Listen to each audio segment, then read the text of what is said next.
Vivimos en un mundo con casi 8.000 millones de habitantes, dentro de los cuales un porcentaje nacen con alguna diferencia respecto a la otra mayoría que no encuentran ninguna dificultad en su nacimiento. Ya sea mental o física, estas malformaciones resultan en impedimentos para realizar la vida diaria, y no solo por el hecho de la complicación de la realización de tareas cotidianas, sino por el hecho de que al ser perteneciente a un grupo de personas más reducido, resultan ser más retraídas de la sociedad y terminan sufriendo un rechazo por parte de esta. Es por esto que muchas de estas personas terminan formando conductas fuera de lo que se estima por parte de la sociedad de la que venimos hablando, lo que hace que los vean como raros a pesar de ser iguales a nosotros, a pesar de sus impedimentos. Sin embargo, el hecho de mantenerlos alejados de la sociedad y tratarlos como animales salvajes, lo cual no se merecen para nada, a veces resultan en comportamientos que resaltan odio hacia las personas o gustos que resultan fuera de lo común. Es esto lo que llevó a Tsutomu Miyazaki, quien pudo haber sido una persona totalmente normal, a cometer actos que podrían haber sido dignos de una película de terror. Hola gente, ¿cómo andan? Y bienvenidos a todos a un nuevo video, en donde si me notan un poco cambiada la cara es porque mi novia me maquilló antes de hacer esto. Así que bueno, como digo siempre, acá haciendo improvement para la calidad del canal. Bueno, ¿cómo fueron esas fiestas? Cuéntenme qué anduvieron haciendo. Feliz Navidad a todos ustedes. Cuéntenme, se pusieron en pedo, hicieron algún quilombo, tienen acá los comentarios para contármelo. Y bueno, hoy venimos acá con un casito que bueno, quise ponerme un gorro navideño pero no lo encontré, así que acá estamos.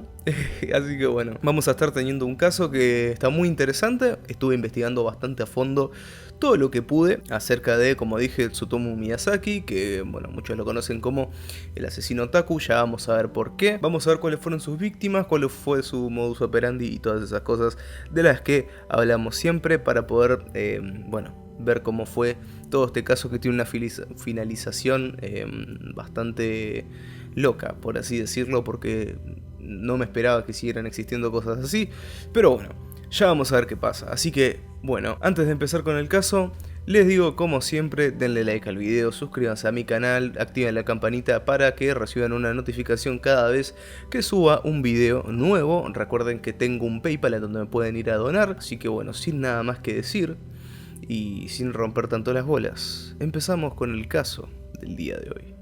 Tsutomu Miyazaki nació el 21 de agosto de 1962 en Tokio, Japón. Nace prematuramente, lo que hace que nazca con una malformación en sus brazos, ya que no tenía muñecas y sus antebrazos y manos no tenían articulación, haciendo imposible que rote sus manos sin mover todo su antebrazo. Esta condición hizo que a lo largo de toda su vida recibiera muchísimo bullying por parte de, principalmente, sus compañeros de clase, cosa que Miyazaki fue acumulando internamente en forma de rabia. En la escuela era una persona muy tranquila y retraída, ya que sus compañeros lo distanciaban. Incluso llegó a escribir ensayos en donde insinuaba que quería una vida normal, en donde siempre terminaba escribiendo que todo era culpa de sus manos. Sus profesores lo calificaban como un alumno competente e inmensamente inteligente, llegando a alcanzar las calificaciones más altas de toda la secundaria. Él dedicó 2 horas diarias durante 3 años al estudio, pero comenzaba a formar un hobby que le sacó muchísimo tiempo de estudio, ya que le interesaba más que cualquier clase que tuviera: el anime. Sin embargo, más allá de que a muchos de nosotros nos gusta el anime y el manga, y le dedicamos quizá más tiempo del que deberíamos, a Miyazaki no le bastaba con ver o leer anime normal, sino que su obsesión por este se inclinaba hacia el gore, la sangre, lo macabro, el hentai de lolis y, lo peor de todo, las películas snuff, las cuales buscaba con frecuencia.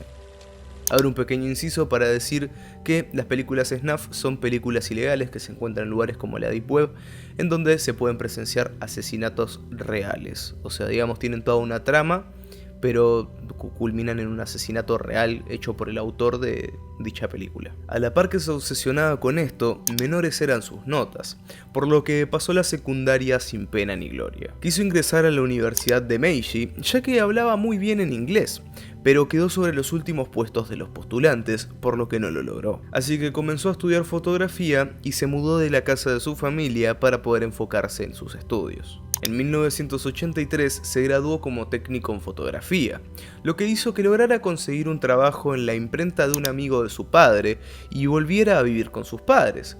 Sin embargo, se había convertido en alguien muy distinto. Su comportamiento se volvió retraído y rechazaba totalmente a su familia, quienes según él no le hacían caso ni entendían sus problemas. Él odiaba tanto a sus padres como a sus hermanas, quienes supuestamente sentían un inmenso rechazo hacia él, pero había un miembro de su familia quien lo mantenía con los pies en la tierra: su abuelo. Él era la persona que más quería a Miyazaki, y quien lograba hacer que mantuviera la cordura y no hiciera estupideces. Pero unos años después de mudarse con su familia, en mayo de 1988, falleció, dando así el primer empujón de Miyazaki hacia la locura.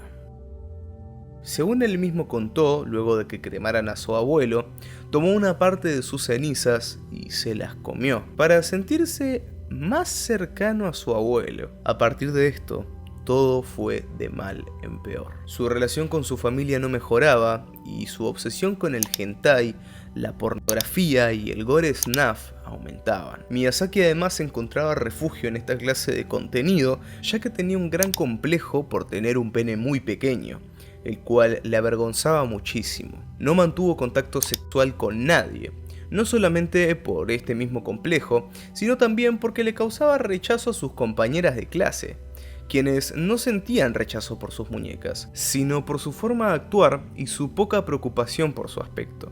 Sin embargo, aunque nunca tuvo relaciones o algún acercamiento a una mujer, prefería sacarle fotos a sus compañeras apuntándoles entre medio de las piernas en los partidos de tenis, o incluso prefería sacarle fotos a sus propias hermanas. En una ocasión, una de las hermanas pequeñas de Miyazaki estaba dándose una ducha cuando de repente sintió que algo la observaba, por lo que vio todo a su alrededor detenidamente para ver si encontraba qué era lo que le generaba esa sensación. Finalmente dio con el responsable, y no era nada más ni nada menos que su propio hermano observándola por una pequeña ranura que había en la puerta, la cual dejaba suficiente espacio como para poder ver a través con un ojo. Ella le gritó y le dijo que se largara, haciendo que él responda tomándola del pelo y dándole la cabeza contra la pared. Cuando su madre se entera de esto, va hacia la habitación de Miyazaki y le dice que es un degenerado, que además de ser un vago, era un asqueroso, que trabajara más y consiguiera algo de dinero para ser una persona de provecho, ya que estaba viviendo mantenido. ¿Cuál pudo haber sido la maravillosa respuesta de Miyazaki? Darle un golpe a su madre con toda la fuerza que pudo. Es a partir de este momento que Miyazaki comienza a planear el cómo llevar a cabo su fetiche de hentai de niñas pequeñas, el cual había comenzado a formar alrededor de 1984 cuando se encontraba solo, hacia la realidad. Es así como en la tarde del 22 de agosto de 1988, unos pocos meses luego del fallecimiento de su abuelo, se reportó la desaparición de Mari Kono, de 4 años de edad. Su familia creyó que salía a jugar con una amiga suya.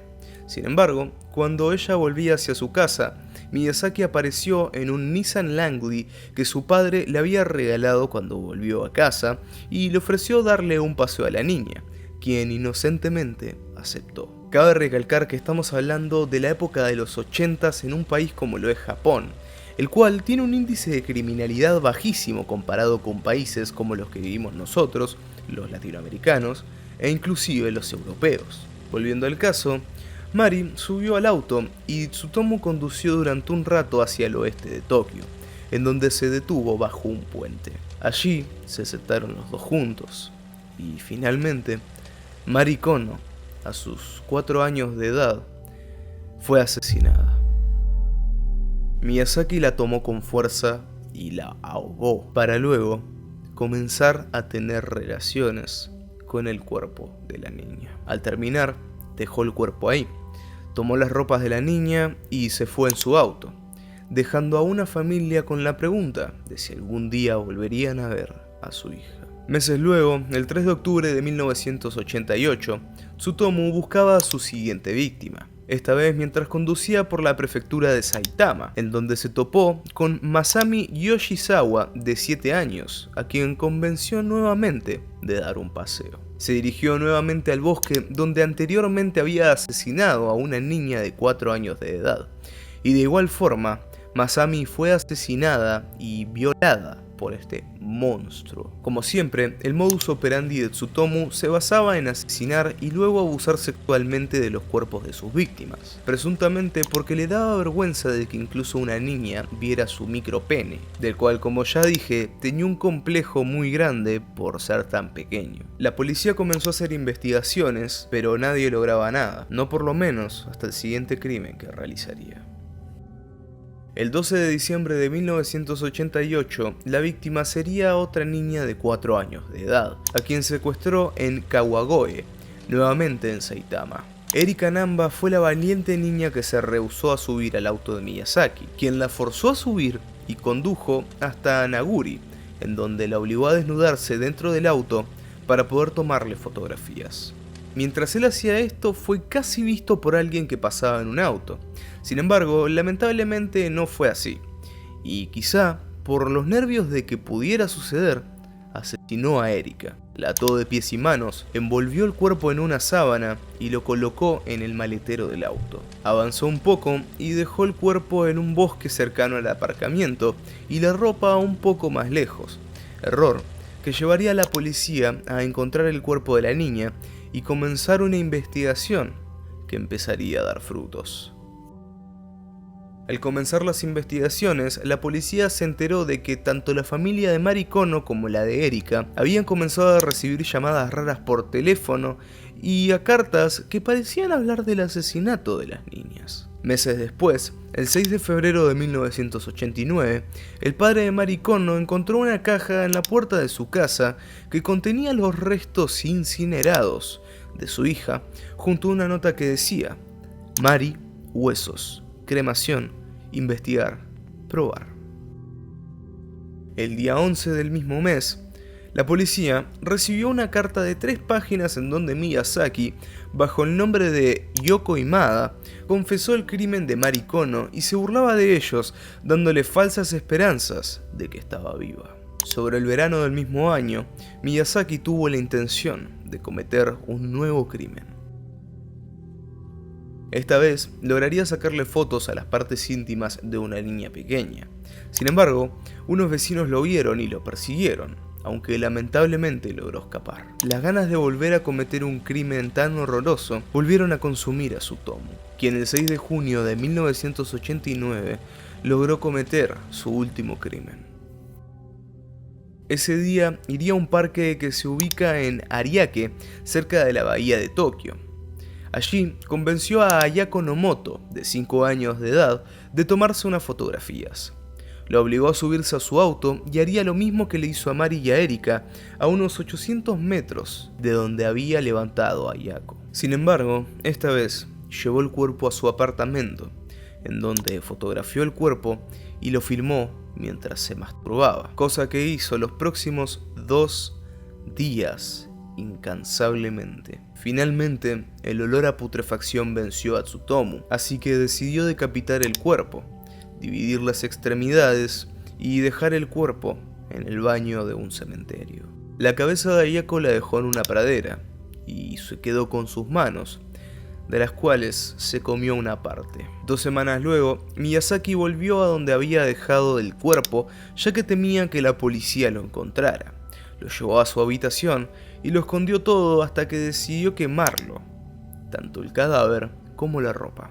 Sin embargo, él no contó con que la policía encontró el torso que había dejado en el baño del cementerio, lo que llevó a que finalmente lo encontraran.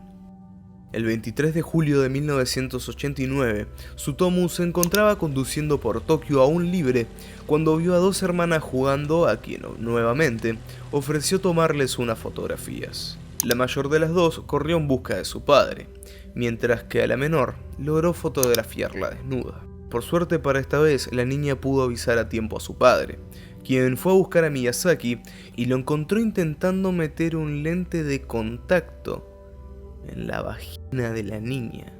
El hombre consiguió interceptar a Tsutomu y lanzarlo al suelo, aunque logró escapar sin su auto. Más tarde, estúpidamente regresó por su auto, en donde lo esperaban agentes de policía que lo detuvieron por obligar a una menor a cometer actos indecentes.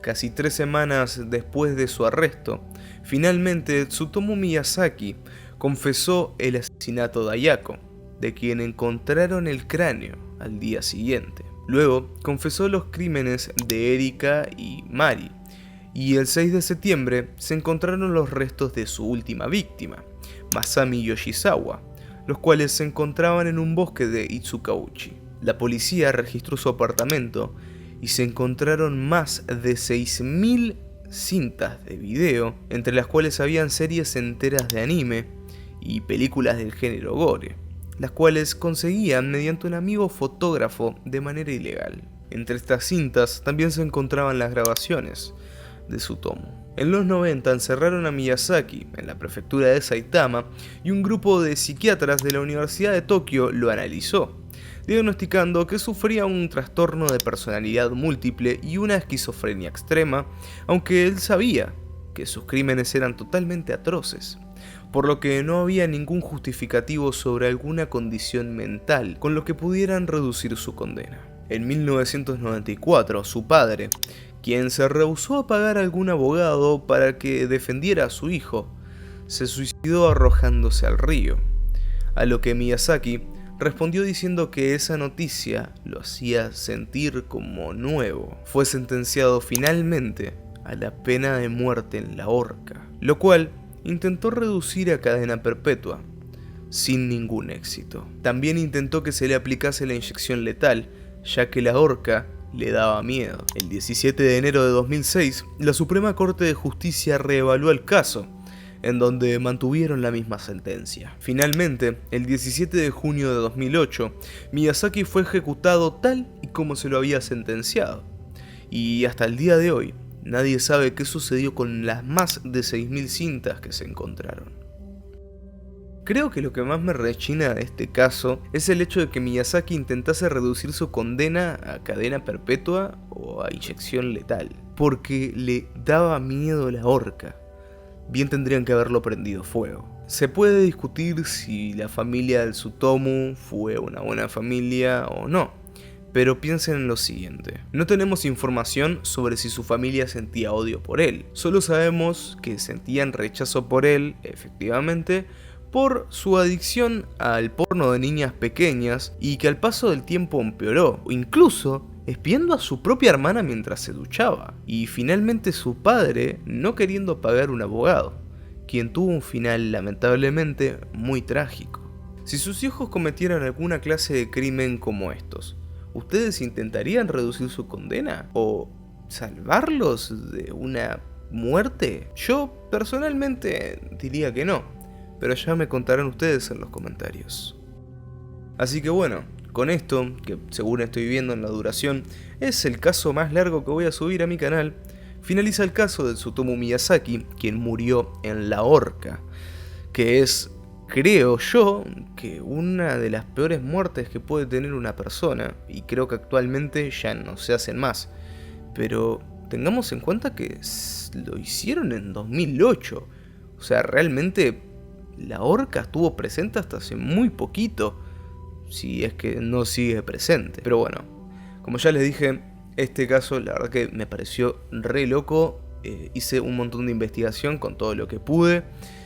No sé muy bien cuánto voy a demorar en subir este video, espero que poquito, porque la verdad que es un caso bastante heavy, bastante largo para editar, así que bueno, voy a estar un buen rato para terminar de hacerlo, pero bueno, espero que les guste, que tenga bastante repercusión, que haya valido la pena mi trabajo, que se hayan entretenido viendo esto. Recuerden que tienen, bueno, mi PayPal para apoyarme, para que yo pueda seguir haciendo estos videos, que, como les digo, yo le meto tremendo amor y tremendas ganas y en realidad no estoy recibiendo nada de esto, así que bueno, ya tienen ustedes ahí la opción de poderme apoyar. Así que bueno, como les digo, muchas gracias por ver, muchas gracias por quedarse hasta acá. Recuerden darle like al video, suscribirse al canal, activar la campanita para que cada vez que suba un video les llegue una notificación. Tengo un PayPal en donde me pueden ir a donar. Recuerden lo de los directos en Twitch. Y bueno, creo que no tengo nada más para decir. Así que muchas gracias por ver, gente, y nos vemos en un siguiente video que no sé cuándo voy a subir, pero espero que pronto. Muchas gracias por ver y nos vemos en un siguiente video. Chao.